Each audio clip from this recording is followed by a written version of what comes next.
South India shopping mall, the wedding మంత్ర, సరికొత్త wedding collection, south India shopping mall.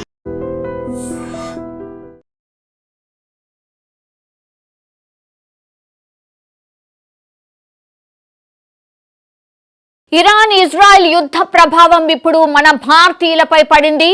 ఇప్పట్లో యుద్ధం ముగిసే సూచనలు కనిపించడం లేదు. అట్లాగే భయంతో అక్కడ జీవించలేక తమను స్వదేశానికి తీసుకువెళ్ళండి చాలా మంది భారతీయులు ఇండియన్ గవర్నమెంట్ను కోరుతున్నటువంటి విషయం. సో ఈ క్రమంలోనే ఇప్పుడు భారత ప్రభుత్వం కీలక నిర్ణయం అయితే తీసుకుంది. ఇరాన్లోని టెహ్రాన్ నుంచి భారతీయులను తరలించే ప్రక్రియను ఇప్పుడు వేగవంతం చేసింది. ఇరాన్ గగనతలం మూసివేశారు కాబట్టి భూమార్గంలోనే వారిని తరలించే అవకాశం కనిపిస్తోంది. సో ఇందులో భాగంగానే తొలి విడతగా అయితే ఒక 100 మందితో కూడినటువంటి తొలి బృందం టెహ్రాన్ నుంచి బయలుదేరింది.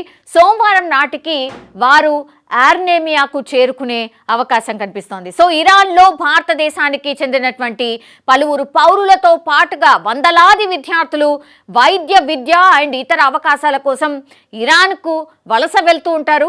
యుద్ధం నేపథ్యంలో ఇప్పుడు వారంతా బిక్కుబిక్కుమంటూ గడుపుతున్నారు. దీంతో వారిని సురక్షిత ప్రాంతాలకు చేర్చేందుకైతే సహకరించాలని భారత ప్రభుత్వాన్ని విజ్ఞప్తి చేస్తూ ఉన్నారు. దీనికి స్పందించినటువంటి టెహ్రాన్ ప్రభుత్వం గగనతలం మూసివేశాం కాబట్టి భూ సరిహద్దుల మీదుగా తీసుకువెళ్ళొచ్చని ఇరాన్ విదేశీ మంత్రిత్వ శాఖ ఒక స్పష్టంగా మన దేశానికైతే చెప్పిన పరిస్థితి. సో ఇరాన్లో 10,000 మందికి మించి మన వాళ్ళు ఉన్నారు, అంటే భారతీయులు ఉన్నారు. వారిలో సుమారు 6,000 మందికి పైగా విద్యార్థులే ఉన్నారు. ఇజ్రాయెల్ బాంబు దాడుల నేపథ్యంలోనే ఇప్పుడు భారతీయ కుటుంబాలు ఆందోళన అయితే చెందుతున్నాయి.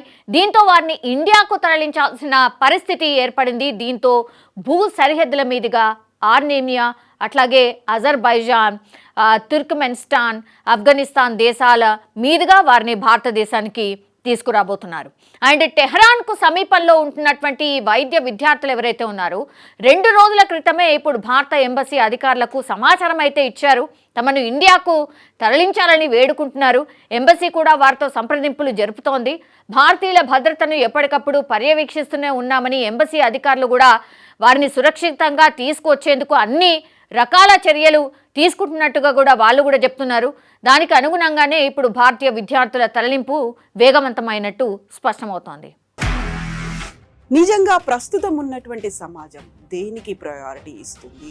ఆర్థిక సంబంధాల చుట్టూ మాత్రమే తిరుగుతోంది. మళ్ళీ ఎన్నికలంగానే చాలా విరక్తి కలుగుతాం.